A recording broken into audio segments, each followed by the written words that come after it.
Hi everyone, welcome back to another video. Hope you all are doing well and staying safe. I had put a video on Ramadan preparation a week back. Among those, there were few frozen recipes that you could store, and in today's video, I have come up with recipes you could try with those frozen items. A sandwich, a dessert or a pudding, whatever you may call it, and a sweet traditional Malabar snack. All are prepared with the same ingredients or the items I had prepared earlier. So before going into each recipe, let me give a recap of how to get ready for it. If you have already watched the Ramadan preparation video or if you already know how to make it, you may skip the recap and go ahead with the recipe. Hope you would like it. Keep watching. So let's begin with the pudding or the dessert. And for this you'll need vermicelli or the semia. And here's the quick recap for that. Heat a pan and add some ghee. Roast 1.5 cup vermicelli on low flame until it changes the color to a light brown shade. Then goes in 2 cups of hot milk. Add gradually and keep stirring. Now reduce the flame to the maximum you can and keep it covered. After a few minutes, it's cooked and the vermicelli would be completely soaked in the milk. Give a mix and let it cool down. Now you can use this immediately after it cools down, or if you want to store it, you may keep it in a glass jar and store in the freezer. You can use this in 2 weeks. Now into the recipe for today. It's a dessert you could have while breaking your fast. For this, you'll have to make custard. That's 100 grams custard powder. Mix some milk from the 1 liter taken. Mix well and make sure there's no lumps. Keep that aside. Now heat the milk. Let it not boil but reach the boiling point. Add the custard mix and stir immediately or else there would be lumps of the custard. Turn the flame to low and keep stirring. Take off the spatula and let the custard boil for 5 seconds. Make sure you're using a thick bottom vessel or else it can burn. Switch off the flame and take it aside. You need to get this consistency, that's thick and creamy. To the hot custard, add zest of 1 orange. Please do not skip this step, this adds a lovely flavor to the custard. Mix well and let it cool down.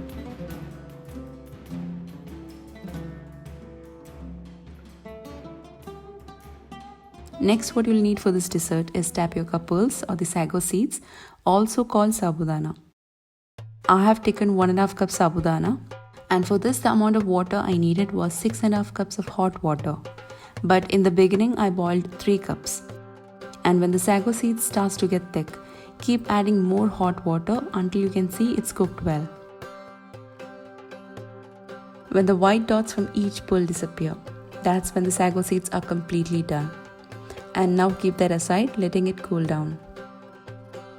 The next ingredient you'll need is basil seeds or chia seeds, whichever you prefer. We normally use basil seeds, here we call it black couscous. Add some water to 1.5 tablespoon basil seeds and let it pop up. Then you'll need thick coconut milk. Since I have coconut milk powder, I'm using 1/2 cup coconut milk powder mixed with 1 cup water. Once the sago seeds are cooled down, add the coconut milk and mix well. Use a whisk to mix really well. To this add 1 cup sugar or according to how much you'll need. Mix well and that's done.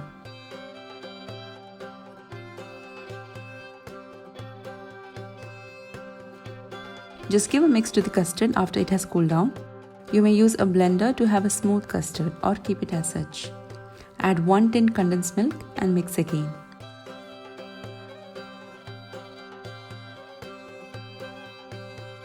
Time to serve.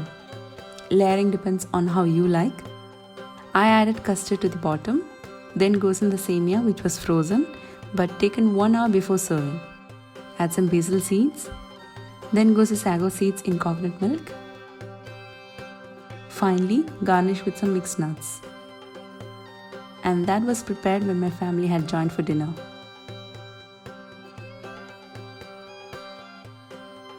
Make sure you chill this before serving.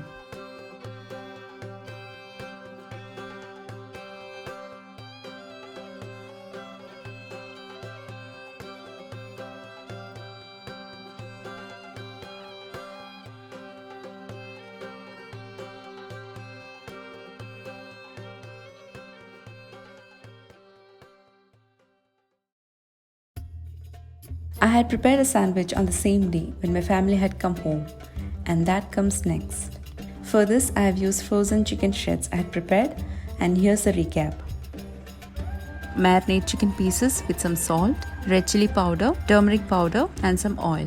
Keep aside for 30 minutes. Now I have used air fryer for frying the chicken pieces. If you want to avoid frying in oil, you can cook the chicken in a vessel adding some water.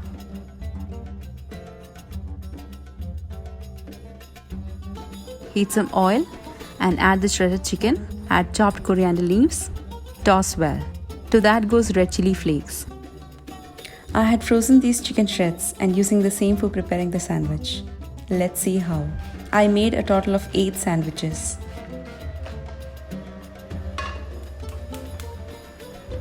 For this, you'll need to heat some oil in a pan. Saute sliced onion. I had sliced 3 small to medium size.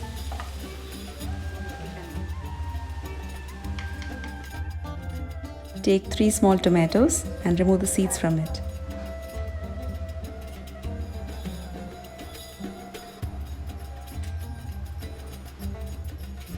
Chop it into small pieces. To the onion, add salt. I had used rock salt. Then goes in a pinch of sugar. When the onion is really soft, add the tomatoes and let it cook well. Keep it covered.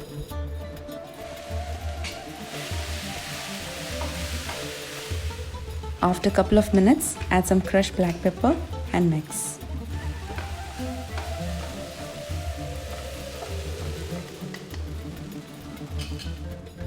This is a sandwich you can have as a meal. It would be quite filling for your tummy, depending on how much you'll be filling your sandwich. Chop paneer into small pieces, or you may even crumble them. Keep that aside. To the onion and tomato, add 1 tablespoon green chili sauce or red chili sauce, anyone you can use. Then goes in a tablespoon of soy sauce. Mix well for a minute.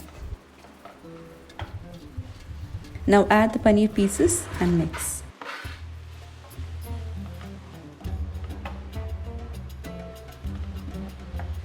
This is the frozen chicken shreds which was taken out an hour before preparation. Add that to the pan and mix.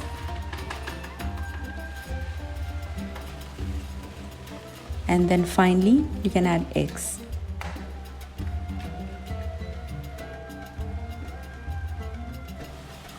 Mix well for a minute. Check the salt and pepper, add accordingly. The filling is ready. Now to prepare the bun, slice each bun into half. Heat a pan and add some ghee or butter or oil. Place the bun and let it slightly change its color to light brown on both sides. Spread your favorite sauce and then the filling.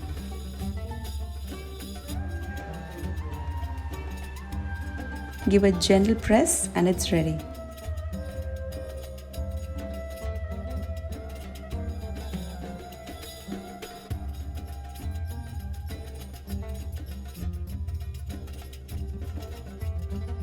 Do try this, it's really tasty and filling.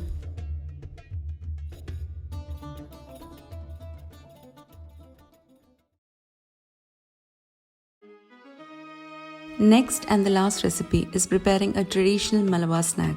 We call it Kai Pola. It's prepared with ripe plantains and you can also call it flourless cake. We don't use any flour. The binding agent is eggs. So for this you'll need ripe plantains. I already prepared that and kept in the freezer.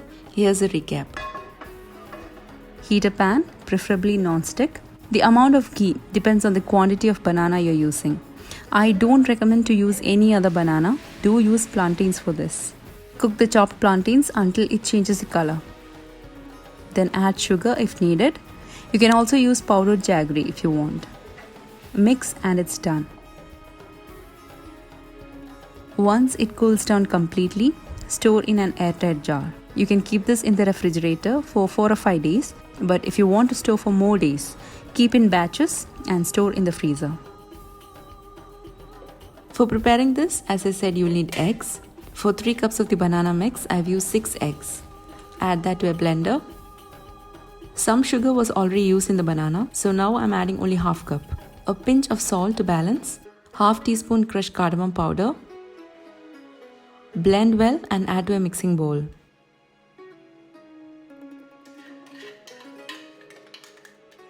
This is the banana mix. I had taken it from the freezer an hour before preparation. Add this to the egg mixture. When I measured, it was a total of 3 cups.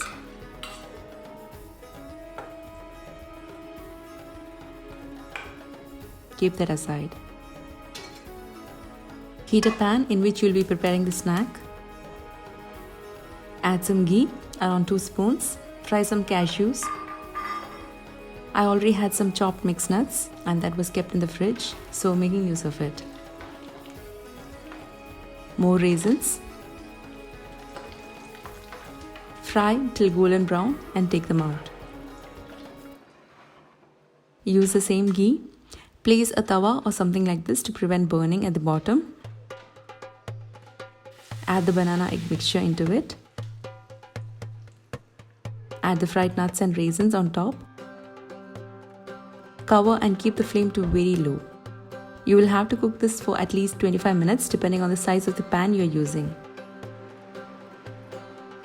After 25 minutes, I used a toothpick to check the center and it wasn't ready. It needed a little more cooking.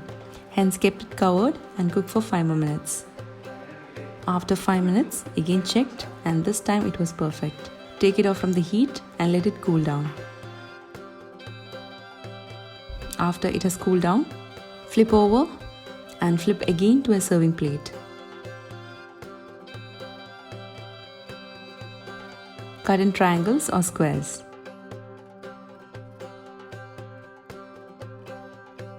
And here you have the delicious snack all the way from the Malabar side of Kerala. It's soft and really tasty.